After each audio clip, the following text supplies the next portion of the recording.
With the tariffs on Mexico and Canada, some of the industries that are most vulnerable include the auto industry and agriculture. But the thing that I want you to pay attention to especially is lumber. The reason why lumber is interesting is because what do you need to make houses? Wood. And we already know that the United States is facing a very unique housing challenge right now where there's low supply, there's an interesting amount of demand, mortgage rates are still high. Trump has been talking about getting mortgage rates down to 3%. I have another video about that coming as well, how that could potentially happen, if it's gonna happen.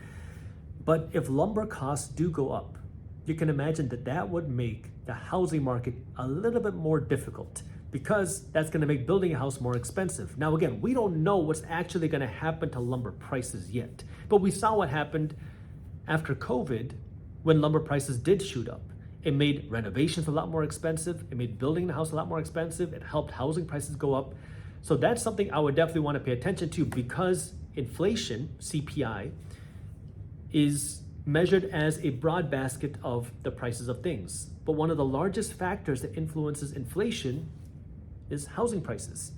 And so if lumber prices do happen to move up over the next 30, 60, 90 days, that's going to be very interesting because that could then trickle down into the housing market. And if that causes housing prices to go up more, that could clearly impact inflation, but more specifically, the inflation data.